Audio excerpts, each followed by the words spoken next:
8:36, regresamos a esta primera edición de Radio Análisis a través de la 102.5, todas nuestras plataformas y también Uchile TV.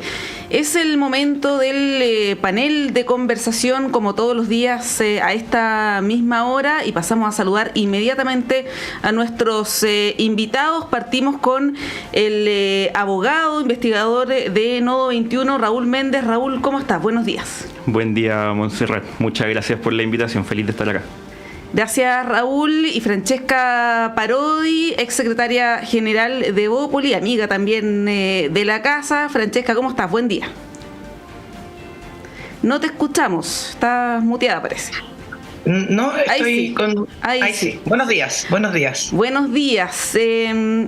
Bueno, anoche el gobierno nos sorprendió, en realidad el presidente igual lo había adelantado durante la mañana, respecto de lo que hemos visto con bastante dramatismo durante toda esta semana, que son las consecuencias de los cortes de luz en varias zonas de nuestro país. Está muy enfocado en el rol de Enel y la región metropolitana, pero la verdad es que esto es algo que viene también en comunas rurales, también en el centro sur del país.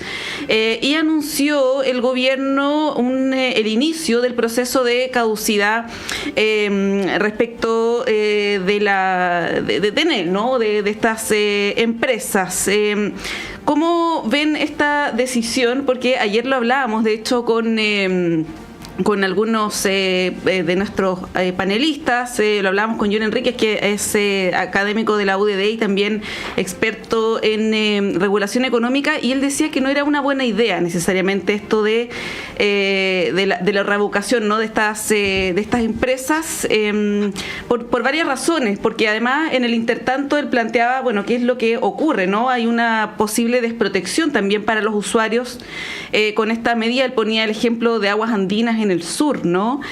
Hace algunos años. Y ahí les pregunto, ¿qué les parece esta decisión que, tiene un componente legal, administrativo, ¿no? Pero también social? Hemos visto que las protestas han sucedido durante estas últimas horas y continúan, ¿no? Todavía hay mucha gente que no tiene energía eléctrica, lamentablemente, y eso también puede afectar socialmente al gobierno, digamos, si es una cuestión que hay que hacerse cargo. Raúl, ¿cómo lo ves? Bueno, este es un tema muy complejo porque efectivamente este tipo de industria y en este mercado son, como se ha dicho reiteradamente, monopolios naturales, es decir, la eficiencia respecto de la entrega del servicio se da en la medida de que haya una sola empresa distribuyendo, en este caso, la energía eléctrica. Entonces las decisiones que se toman con respecto a ella adquieren demasiada relevancia porque efectivamente es una y porque cubre con un servicio básico a básicamente toda la población. En este caso efectivamente no es solo Enel, sino que también hay otras empresas involucradas, pero los casos más graves, quizás por así decirlo, están concentrados en Enel durante, ya ahora creo que hoy día son 8 días, desde que fue la lluvia y las tormentas en el país, más de 850.000 clientes sin energía eléctrica. En este momento creo que continúan alrededor de 140.000 distribuidos en todo el país. En la región metropolitana más de 80.000 y las regiones más afectadas están entonces en la Araucanía, en la región de O'Higgins también, y es algo que impacta fuertemente porque además somos muy dependientes de la energía eléctrica. Entonces, cuando uno se enfrenta a este escenario, claro, tiene que ver muchas cosas. Uno es la continuidad del servicio, y aquí es muy importante entender que a pesar de que estas sean empresas privadas, tienen que funcionar con criterios de servicio público.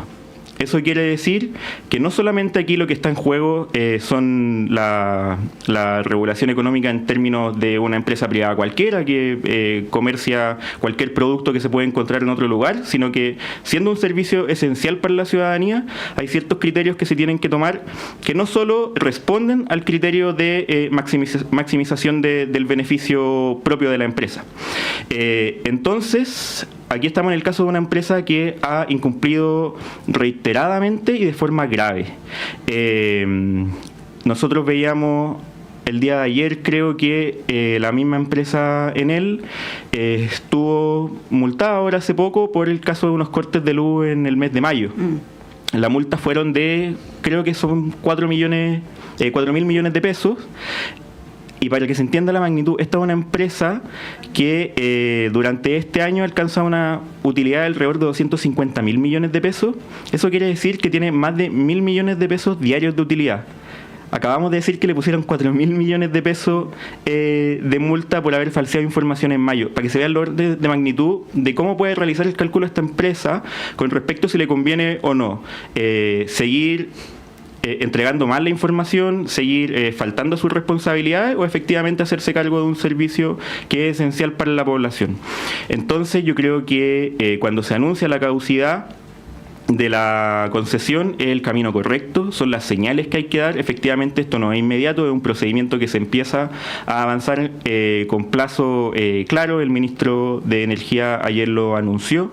Hay una meta de ir avanzando en la reposición de energía eléctrica de alrededor de 20.000 hogares cada 24 horas. Si no, ya se pasa a una siguiente fase adversarial de presentación de requerimientos, pruebas y defensas. Y en ese sentido me parece que es la decisión correcta. No solo es el corte de energía a nivel nacional, sino que también es la entrega de información falsa que ha sido corroborado por la Superintendenta de Electricidad y Combustibles. La empresa entregó información falsa al establecer en su página web ciertos lugares donde había electricidad y realmente no había. Cuando se fue a verificar en terreno, anunció el establecimiento de cuadrillas en distintos lugares en que no estaba el servicio ejecutándose, y cuando de nuevamente la superintendencia fue a esos lugares, las cuadrillas no estaban ahí, el servicio no estaba repuesto. Y además algo que ya luego de esto, como de este panorama, es bien paradigmático. Un ejecutivo de Enel ayer diciendo que si la gente no los llama para decirles que no tienen servicio, ellos no tienen cómo saber. Eso tiene dos cosas que me gustaría referirme. Como una, por un lado, efectivamente es una cuestión legal. La gente tiene que llamar para anunciar. Esto es una ley antiguísima, ya más de 20 años de regulación donde no se ha actualizado, pero la gente llamó. Y también esto fue dicho por la Superintendenta de Electricidad y Combustible. Más del 50% de las llamadas que realizó la gente no tuvieron respuesta. O sea, ellos no tienen la capacidad de estar entregando el servicio al que se comprometen. Y por el otro lado, ya mencioné las utilidades que tenía la empresa. Parece absolutamente fuera de racionalidad que no sean capaces de invertir en mejor infraestructura, en mejor tecnología para enterarse de cuándo, cómo, dónde tienen que reparar el servicio, para prever lo que va a suceder y poder asegurar la continuidad del servicio, si eso es. Sí, Francesca, bueno, además de plantearte la pregunta sobre el anuncio de ayer respecto de la del inicio, ¿no?, de la revocación de la concesión a estas empresas, ¿tú ves que esto podría impactar de alguna manera, pensando en que quedan poquitas semanas para las elecciones?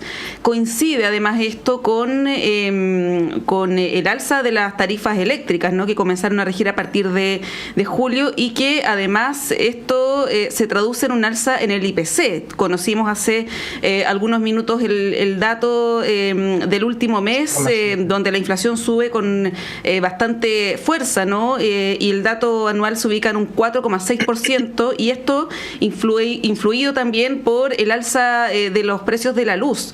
Es una combinación pésima para las autoridades de turno, ¿no? Sabemos que el gobierno no tiene aquí necesariamente la primera responsabilidad o la responsabilidad directa, pero evidentemente afecta. Hablábamos hace algunos minutos con el senador Gastón Saavedra a propósito de lo de Talcahuano, ¿no?, que eso también genera un impacto.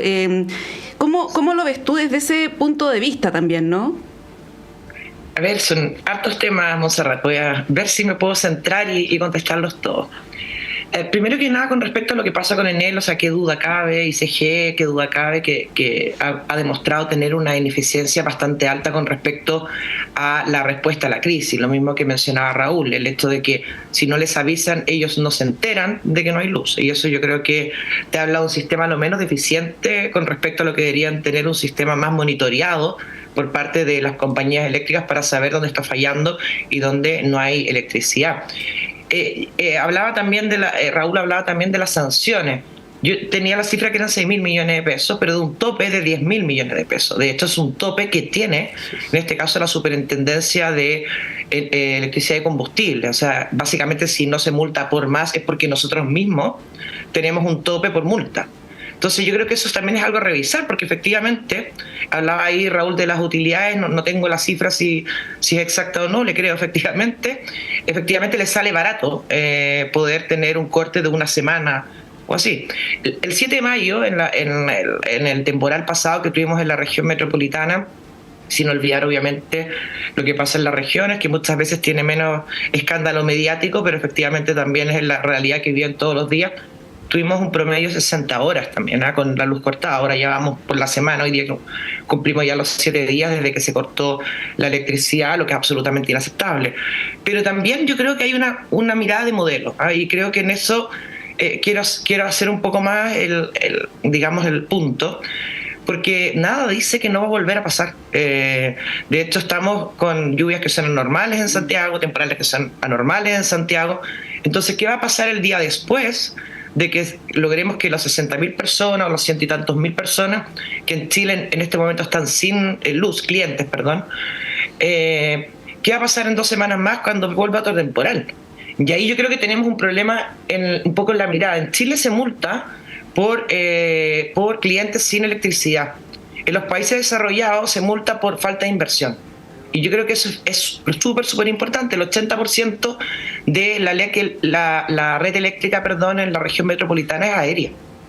Aparte, obviamente, de la ley Chavo Cables, que quedó muy bonita en el Congreso, pero que lamentablemente aún no hay una normativa.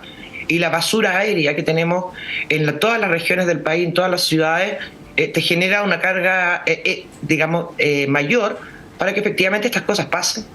Entonces, mientras sigamos pensando que las multas tienen que ir únicamente por los clientes que están sin electricidad y no por la falta de inversión de las compañías eléctricas, creo que este problema va a ser repetitivo, independiente de la concesión a la empresa que lo hagamos. Y eso es un problema y una encrucijada que tenemos que enfrentar, más allá obviamente de la emergencia misma, que me parece absolutamente impresentable, lo que están viviendo las familias, e incluso un poco la indolencia o incluso la comunicación que ha tenido la empresa Enel, que me parece muchas veces, como dijo el subsecretario Monsalve, un poco indolente.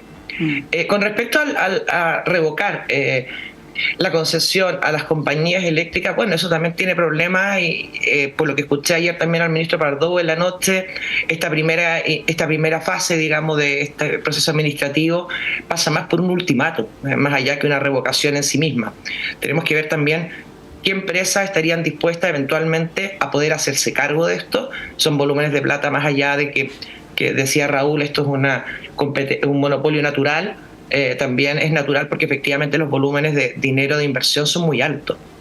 Y en el caso de avanzar en esta revocación de la concesión, yo creo que también tenemos que mencionar aquellas otras cosas que creo que son tremendamente relevantes. O sea, en Chile, en los países OCDE, los promedios, de cortes de suministro eléctrico a los hogares pasan por minutos al año. En Chile estamos hablando de horas al año. Y eso efectivamente se está hablando de una falta de inversión más allá, obviamente, de la gestión de la emergencia que tiene que ser en sí misma. Entonces, yo creo que hay que sentarse, primero que nada hay que enfocarse en lo importante que en este momento es que las personas tengan suministro eléctrico, y de ahí no solamente pensar si vamos a continuar con él o no, sino que también si nos vamos a plantear que más allá de las multas asociadas al corte de suministro eléctrico, también vayan relacionadas con la inversión que tienen que realizar las empresas de electricidad para poder llegar con este suministro, entendiendo también de que si uno se compara también con los países OCDE, la electricidad, aún con este aumento en la electricidad que no tiene que ver obviamente con que se le ocurrió a la empresa hoy día subir los precios, sino que también fue una decisión política que se tomó durante la pandemia, y creo que tardíamente se reactivó también el ajuste de las tarifas, y en este momento el golpe es bastante más duro que si lo hubiéramos hecho hace 1 o 2 años atrás. Pero creo que hay también que explicar bien por qué es el aumento de la tarifa eléctrica, para que no se malentienda que a pesar del mal servicio que están prestando, se están subiendo los precios. Raúl, no sé si tienes algo que agregar sobre este tema, porque son como varias cosas. Sí, son varias aristas. Yo creo que estoy de acuerdo en la idea de que aquí lo central es la inversión. Hay que exigirle más a estas empresas, porque efectivamente mediante ellas se está entregando algo que es a esta altura un derecho básico, que es el acceso a la energía eléctrica, y reforzar que la decisión política de comenzar un procedimiento administrativo para terminar la concesión, me parece que es lo correcto. Efectivamente, eso tiene, no diría el problema, porque se ha planteado como un problema, yo diría el desafío de llevar adelante otro procedimiento licitatorio donde quizás tenga que estar establecido de mejor manera la forma en cómo se va a desarrollar este mercado, y en ese sentido la oportunidad que existe actualmente por parte de las autoridades para poder llevar adelante eso es importante, y hay que ponerle, digamos, en este caso el cascabel al gato, y que efectivamente estos dejen de ser eventos normales finalmente. O sea, aquí hay personas que han hablado de fuerza mayor o de otros tipos de justificativos para lo que está pasando, pero esto ya a esta altura son eventos que se pueden prever. Francesca lo decía, van a continuar las lluvias, van a continuar los vientos, no son fenómenos extraordinarios, sino que efectivamente con una buena anticipación, con una buena prevención y coordinación entre los distintos organismos, estos son cosas que se pueden prever efectivamente. Claro, porque lo del jueves pasado fue efectivamente extraordinario, el viento era algo bien inédito, pero lo cierto es que cada vez que llueve se corta la luz. No es solamente una cuestión aislada, sino que estamos viendo que cada evento meteorológico se corta la luz, incluso con poquita lluvia, vemos que se corta en gran parte de Santiago, sobre todo. Bueno, los quiero llevar, antes que nos vayamos a la pausa. Francesca, sí. Solo una anécdota. Yo soy del sur, yo soy de Concepción, así que estoy muy acostumbrada a los eventos meteorológicos y llevo viviendo alrededor de 2 años en Santiago. Y de hecho me llama mucho la atención, porque cuando anuncian lluvia, la gente en Santiago inmediatamente se ponen a cargar los celulares, las baterías externas. Entonces, estamos normalizando el hecho de la lluvia con la electricidad. Y creo que esto es algo bien santiaguino, independiente que en Concepción también se corta la luz, pero creo que no tan frecuente como pasa en Santiago. Obviamente son ciudades que están más preparadas, pero yo insisto en el punto de que si seguimos haciendo lo mismo no vamos a tener resultados diferentes. Y el evento meteorológico, si bien fue excepcional con respecto a la intensidad que tuvo, todos los pronósticos, digamos, meteorológicos previos hablaba de un temporal en la ciudad de Santiago. Entonces, y también creo que la capacidad de reacción o de prevención o de anticipación por parte de las compañías eléctricas creo que fue bastante deficiente, porque efectivamente no contaban con más cuadrillas en el momento o sea, esto no fue un terremoto, esto fue una lluvia fuerte con viento anunciada en los días previos, por lo menos 3 días antes. Sí, bueno, y además la gente del sur se ríe de nosotros los santiaguinos porque exageramos harto con la lluvia. Pero bueno, los quiero llevar al tema pensiones. Hemos hablado harto de esto ya, yo lo he dicho varias veces, como el Día de la Marmota, ¿no? Y ayer hubo un hito que quizás va a marcar esta discusión, porque se fijó un acuerdo entre gobierno y oposición respecto de los plazos de votación, y también sobre algunos principios o ejes temáticos que son bien generales, la verdad, ¿no? Más temprano el senador Gastón Saavedra, acá en la radio, que es de la Comisión de Trabajo, se manifestaba optimista, pero si uno escucha a parlamentarios de la oposición, ellos han planteado que claro, estos temas, la obligación, según el acuerdo, es discutirlos, pero no necesariamente llegar a acuerdo o que estén incluidos, ¿no?, en lo que se va a aprobar a fin de año. ¿Cómo ves, Raúl, este debate con optimismo, moderado optimismo, pesimismo? Porque aquí hay de todas las sensaciones, ¿no?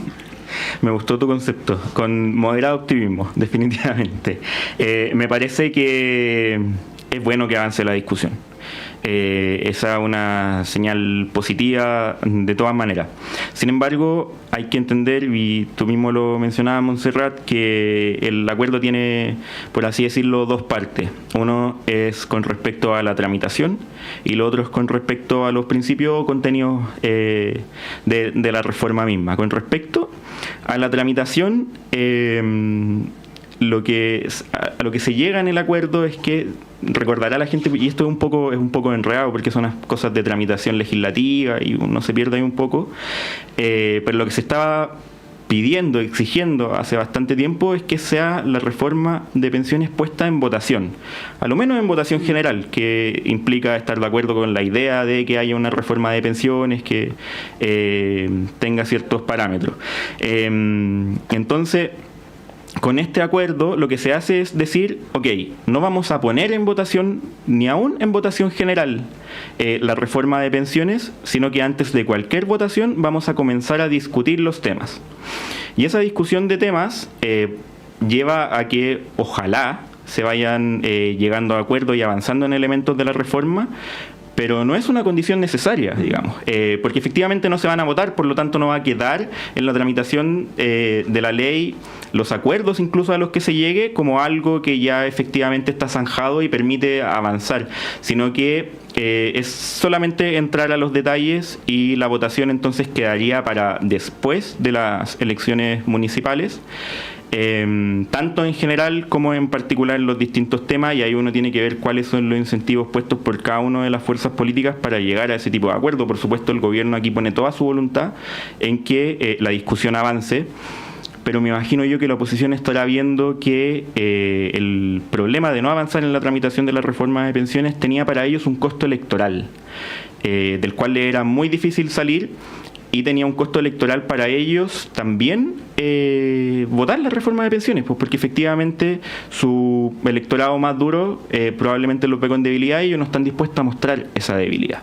Entonces, efectivamente, es positivo que se avance en acuerdos para destrabar la discusión, pero creo que es muy importante poner el punto de que estos acuerdos, luego de que pase el incentivo principal, que es el hito de las elecciones de marzo, la oposición efectivamente vote la reforma y avance, porque podemos comenzar a discutir, y en el momento de los que hubo, como ya ha sucedido antes, y ese es el problema, por eso digo moderado optimismo, y aquí no hay una desconfianza a priorística, digamos, de personas, sino que porque en la discusión anteriormente ya se ha puesto muchas excusas para avanzar en la discusión, o sea, desde que salga el ministro Jackson del gobierno, que ahora último no se hable del senador Macaya para poder discutir la reforma. La reforma electoral también. La reforma electoral, como han existido muchísimas excusas, entonces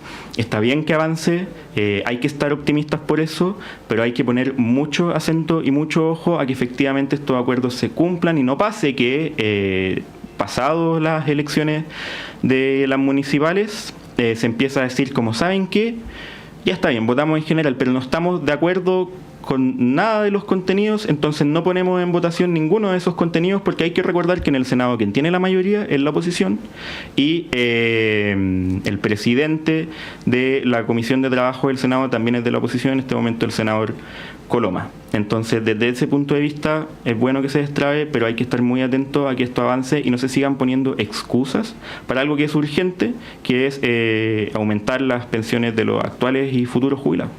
Claro, igual uno se pregunta ahí si es algo urgente, que en realidad es para ayer, ¿no?, o anteayer, ¿por qué lo estamos tuteando para diciembre o enero, no? Eso a ojos de la ciudadanía quizás puede ser como medio difícil de entender. Son las 9 en punto. Francesca, te dejamos ahí con la palabra para que a la vuelta retomemos esta conversación, que también, al igual que la anterior, tiene como varias aristas, bien compleja, la verdad, pero que bueno, ya tuvo algún avance, ¿no? El día de ayer. Vamos a un breve corte y a la vuelta seguimos con las conversaciones aquí en Radio Análisis.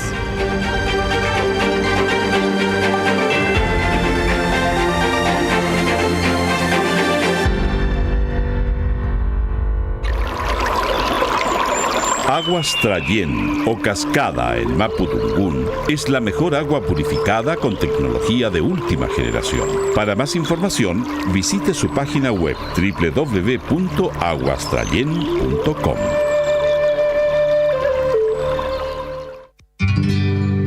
Descubre el fascinante mundo del patrimonio cultural chileno en Chile, su tierra y su gente. Cada domingo, de 11 a 13 horas, te invitamos a explorar la riqueza de nuestro país diverso y emblemático. Únete a nosotros en Radio Universidad de Chile, 102.5 FM y en www.radio.uchile.cl para conocer más sobre nuestra identidad cultural. Chile, su tierra y su gente es un programa creado por el Ballet Folclórico Antumapu de nuestra universidad. Gabino Palomares en Chile. Desde México, uno de los más grandes próceres de la canción latinoamericana. Un emblema del arte y las luchas de nuestros pueblos. Autor de La Maldición de Malinche y El Barzón, entre tantas obras. Gabino Palomares en Chile. Viernes 9 de agosto, 21:30 horas. Centro de Eventos El Cahuín, Antupirén 9301. Comunidad Ecológica de Peñalolén. Artista invitado, el trovador chileno Francisco Villa. Entradas en Portal Tickets y colabora Radio Universidad de Chile.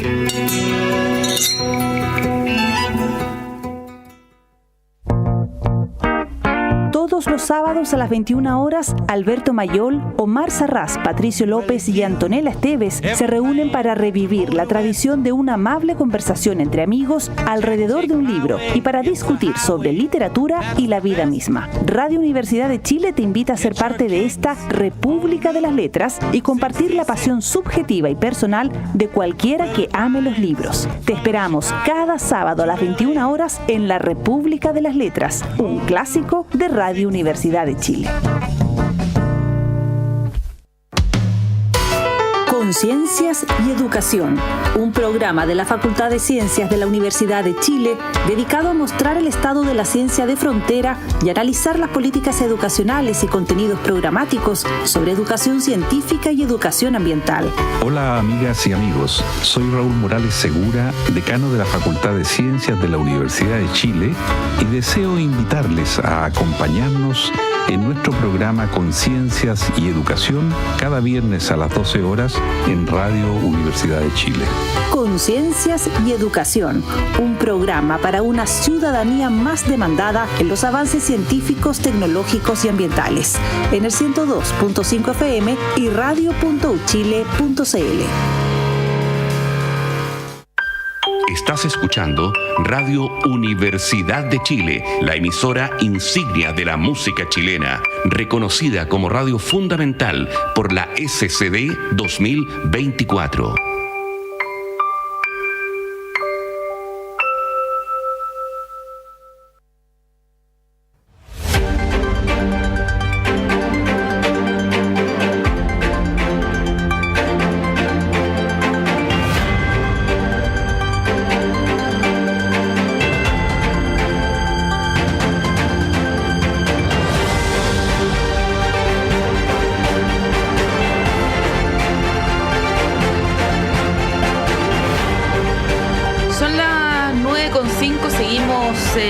Radioanálisis, el panel de conversación con Francesca Parodi y Raúl Méndez. Hablábamos antes de la pausa, Francesca, de la reforma a pensiones, este acuerdo al que se llegó, el moderado optimismo de Raúl Méndez. ¿Cuál es tu impresión al respecto? Sí, ahí no estoy muy de acuerdo con Raúl, la verdad. Yo creo que hablar de un cálculo electoral, creo que sí, podría ser sospechoso por la fecha, evidentemente, pero yo creo que este gobierno ha avanzado en una serie de temas legislativos a pesar del oficialismo, y hablo particularmente en la agenda de seguridad. Entonces, si efectivamente quisiéramos que el gobierno fracasara, hubiéramos votado cada una de las iniciativas en contra porque nos hubiera gustado una coma o algo del texto escrito en sí mismo, y hubiera tenido mucho menos avance. Recordemos que la agenda de seguridad la ha sacado adelante a pesar del oficialismo. Entonces, yo creo que el hecho de haber llegado a un acuerdo creo que efectivamente es positivo. Desde el punto de vista, yo soy de la idea, quizás no siempre me cuadro con mi posición política, pero yo soy de la idea que todos los temas se tienen que discutir. A mí no me gusta eso de votar en contra de la idea de legislar. Legislemos. Quizás no estamos de acuerdo en los contenidos y las leyes no avanzan. Y está bien y es legítimo el ejercicio democrático también. Eso no significa, obviamente, de que vayamos a claudicar en aquellas convicciones que tenemos con respecto, por ejemplo, que yo creo que es la gran piedra de tope hoy en día. Ya se habló también de un seguro social. Creo que la gran piedra de tope sigue siendo este 6% adicional para dónde va. Y creo que ahí hay un tema de convicciones fuertes por parte del gobierno, que me parece legítimo también, y un tema también de la oposición con respecto a que creemos que ese 6% tiene que estar en las cuentas individuales para que no termine finalmente convirtiéndose esto en un impuesto al trabajo. Y esto no tiene que ver con que no haya un seguro social que pudiera eventualmente salir desde de los impuestos generales del Estado. Entonces yo lo veo con positivo, el hecho de cambiar la forma de tramitación, lo explicó muy bien Raúl, con poder ir discutiendo en general y en particular de manera simultánea, creo que también hace que no se generen falsas expectativas con respecto a los contenidos. Y creo que podríamos estar viendo luz verde efectivamente en enero para que salga al Senado y entre a la Cámara. Entonces yo creo que en ese sentido creo que es una buena noticia, pero también creo que ambos bloques, digamos, de alguna manera, aunque los bloques son bien diversos, ya sea en el oficialismo como también en la oposición, vayamos bajando banderas para poder llegar a acuerdos en común, y eso creo que es lo positivo también de entender de que ninguno de los dos se va a poder llevar la pelota para la casa, digámoslo en términos coloquiales. Si tenemos realmente la convicción de que requerimos una reforma a pensiones, la cual yo la tengo. Entonces, independiente que quizá hoy día no es el tema número uno en las encuestas, sí creo que es un tema que no podemos seguir chuteando, porque lamentablemente, aparte de la presidenta Bachelet con el Pilar Solidario y el presidente Piñera con la pensión garantizada universal, ha ido bajando quizás la intensidad con respecto a ir creciendo, pero todavía podemos entender que la pensión garantizada universal, que es lo que tenemos actualmente, todavía es bastante insuficiente, y obviamente también es insuficiente para las personas que no tienen la pensión garantizada universal y solamente se sustentan en base a sus cotizaciones individuales. Así que yo lo veo positivo, sería me levanté muy positivo hoy día, así que sería positiva con respecto a que conversar y empezar a hablar punto por punto, y entendiendo también de que hay que llegar a acuerdos. Creo que es una tremenda noticia, y esto se da digamos a puertas de una elección. Entonces, si hubiera un cálculo electoral tan fino como dice Raúl, podríamos haber tratado de estudiar esto para después de las elecciones, en este caso las elecciones municipales. Y algo que se me quedó en el tintero, perdón, Montserrat, tú me hablabas de las elecciones municipales en el caso de Enel.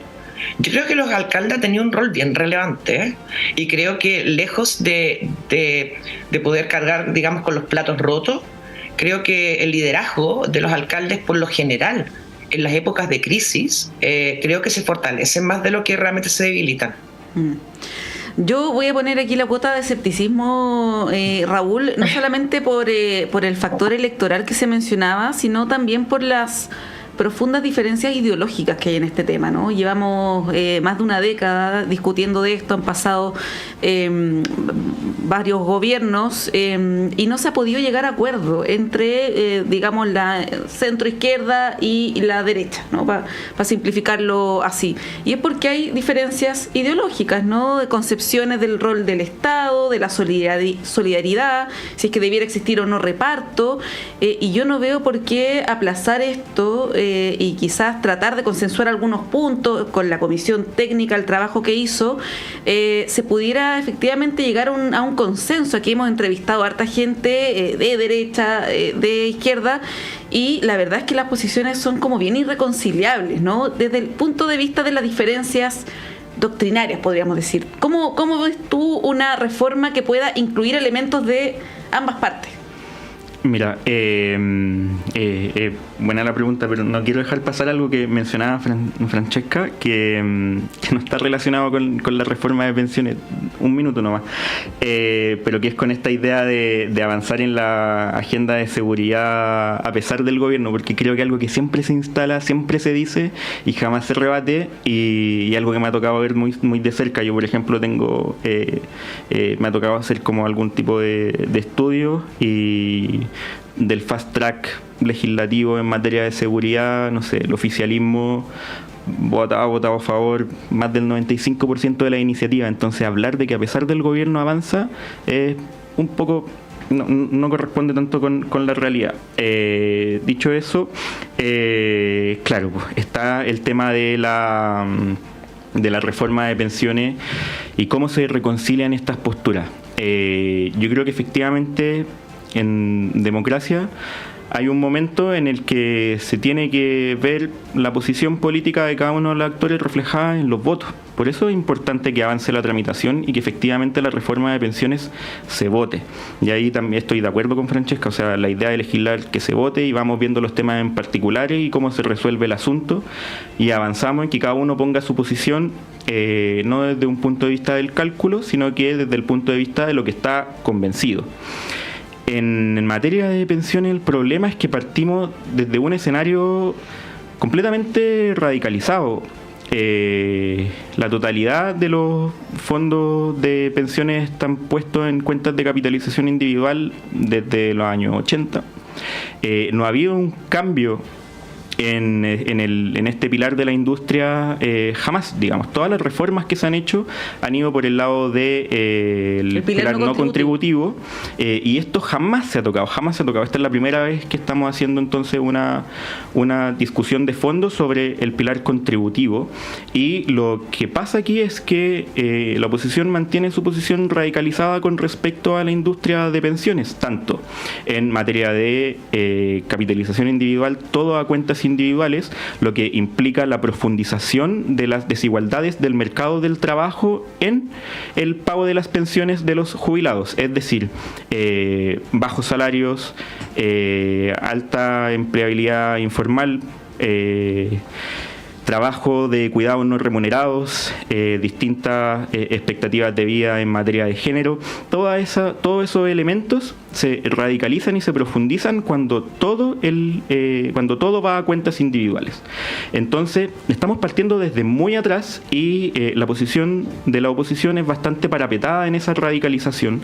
Por lo tanto, a mí me parece que cualquier tipo de acuerdo, y aquí voy a la otra parte que mencionaba al principio, ¿cierto? Este acuerdo tenía dos partes en cuanto a tramitación y en cuanto a principio, tiene que avanzar en la perspectiva de que en materia de pensiones seamos capaces de entregar beneficios definidos, es decir, pensiones dignas a nuestros jubilados, a la vez que distribuimos entre la sociedad los distintos riesgos asociados al mercado del trabajo y a las condiciones de vida sociales, es decir, cuestiones que son esenciales de género, tienen que ser abordadas de una forma no discriminatoria para que hombres y mujeres bajo las mismas condiciones tengan la misma pensión.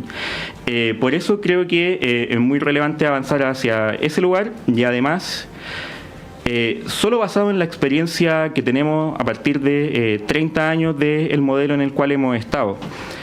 Las actuales pensiones dan cuenta de su incapacidad de cubrir las necesidades de las personas de nuestros actuales jubilados. Entonces, no hacer ningún cambio a nivel de la industria me parece que es un poco contraintuitivo, al menos.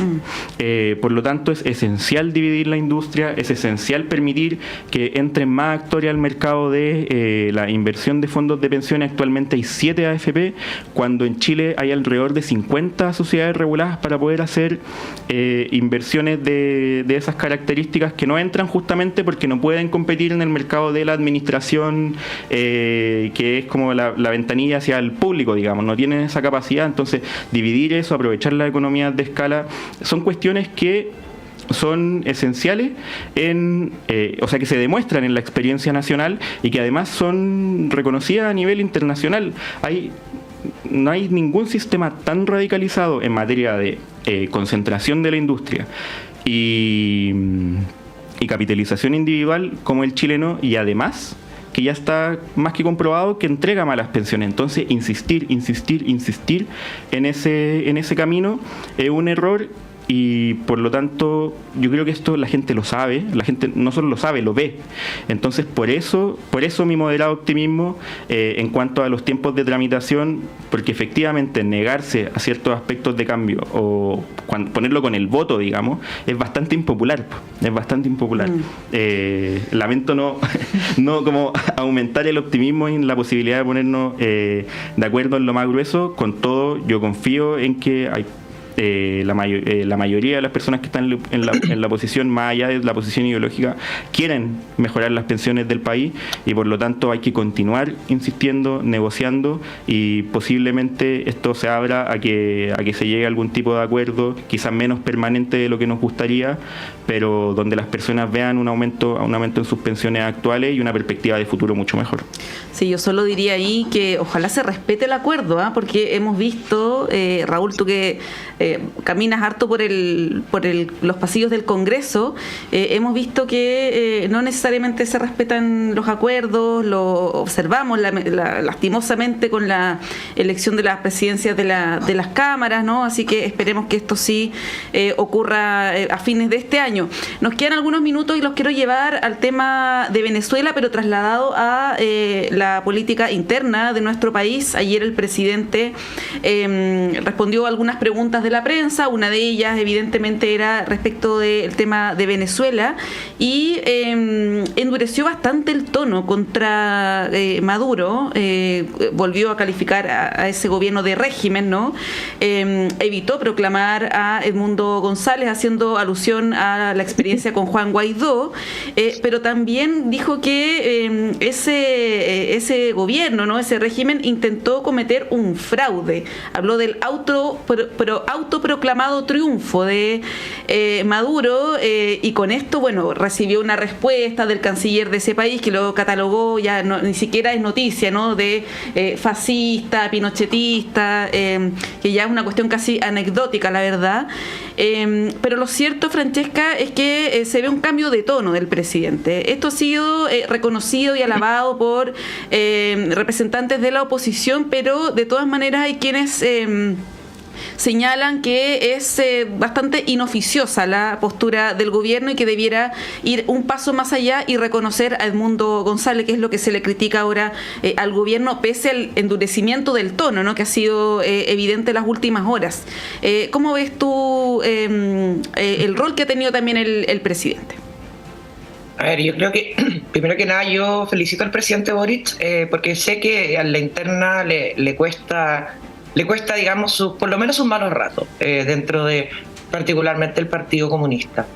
Creo que tiene que haber un planteamiento con respecto también a cuáles son las líneas rojas de lo que consideramos democracia y lo que no consideramos democracia. No puede ser de que, porque estoy segura que si el Partido Comunista estuviera enfrente de un régimen de derecha, estaría asaltando y quemando los edificios que encontraran el camino.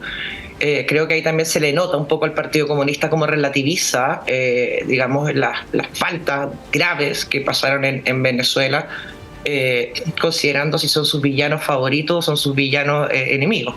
Entonces yo creo que eso de alguna manera habla también de una valentía del presidente Boric, de ponerse realmente en el rol del Estado de Chile, más allá obviamente de los problemas internos que le pueda provocar el hecho de rápidamente haber sido muy duro con respecto a los resultados o supuestos resultados, porque no los conocemos, con respecto a lo que pasó en Venezuela. Yo he sido bien crítica con el presidente Boric, pero creo que hay que reconocerle en este caso un rol que yo creo que está bien. Yo no estoy de acuerdo tampoco con reconocer el triunfo, en este caso, del opositor, el señor Edmundo González, aunque creo que ganó. Eso creo que el hecho de que el que gane no muestre las cartas me supone más abrupto que otra cosa. O sea, en el póker el que gana muestra las cartas, obviamente. No tengo muchas dudas, tampoco tengo pruebas, pero no tengo dudas de que obviamente el señor Maduro no ganó. Pero también creo que podríamos tener un escenario muy similar a lo que pasó con Guaidó. Y eso creo que fue un tremendo error y que le hizo que finalmente terminó, creo que fortaleciendo al régimen dictatorial de Maduro o del chavismo en general. Entonces creo que más allá si es inoficioso o no, creo que aquí creo que aquí es una suma de partes. Creo que no es solamente lo que pueda hacer el presidente Boric, lo que pueda hacer el presidente Lula o incluso los diferentes mandatarios, ya sean a nivel latinoamericano así como europeo. Creo que aquí tienen que ser pequeños granitos de arena, y si alguien se pasa 20 pueblos, creo que el problema vamos a terminar fortaleciendo al dictador Nicolás Maduro. Entonces, yo felicito también lo cauteloso que ha sido. Creo que le ha traído problemas internos, que duda cabe. Ya venía en un enfrentamiento con el Partido Comunista anteriormente, ya sea por el tema del señor Jadwe, ya sea por el tema del allanamiento en Villa Francia, donde ya habíamos tenido enfrentamiento. Yo aquí mismo estuve en un panel con el señor Lagos también, hace pocas semanas atrás. Entonces creo que la cautela en la diplomacia es bien relevante, pero también creo que hay que entender de que aquí no hay un actor el que va a resolver este problema o lograr ver esas famosas actas y que existen, sino que es una suma finalmente de una presión internacional, de ser algo que me parece muy lógico, más allá de decirle usted no ganó, ganó este otro, es pruébeme que usted ganó, porque ya lleva muchas semanas esto, y nosotros para tener un reconocimiento de un presidente, digamos, dictador presidente, necesitamos también las pruebas democráticas que el sistema establece, y aparte ellos tienen un sistema que es automático de generación de actas. Entonces me cuesta, pero voy nuevamente a felicitar al presidente Boric, porque creo que ha tenido un rol muy relevante, creo que ha tenido un principio de diplomacia y de valoración de la democracia que me parece altamente valorable en los días de hoy. Raúl, bueno, lo mencionaba Francesca, ¿no? El clima interno en el oficialismo, que también se ha visto medio enrarecido ahora con esta subida de tono del presidente Boric, cuando menciona ayer por primera vez la palabra fraude, que no la había dicho, insiste en esto del régimen dictatorial. Esto evidentemente va a generar algún tipo de tensión y una tensión interna dentro del Partido Comunista. Hoy día, por ejemplo, la tercera recoge declaraciones del subsecretario Jaime Gajardo, subsecretario de Justicia, integrante del Partido Comunista, que planteó que él comparte con el canciller que los actos de Venezuela se parecen a regímenes dictatoriales, algo que es rarísimo viniendo de algún militante del PC, considerando las declaraciones de Bárbara Figueroa las últimas horas, de Lautaro Carmona, que más bien confían en la institucionalidad venezolana y también le entregan cierta legitimidad, ¿no? Al funcionamiento de las instituciones que sabemos están controladas en su totalidad por el chavismo, digamos, ¿no? ¿Cómo ves el clima interno en el oficialismo dentro del PC? ¿Cuál es tu análisis al respecto?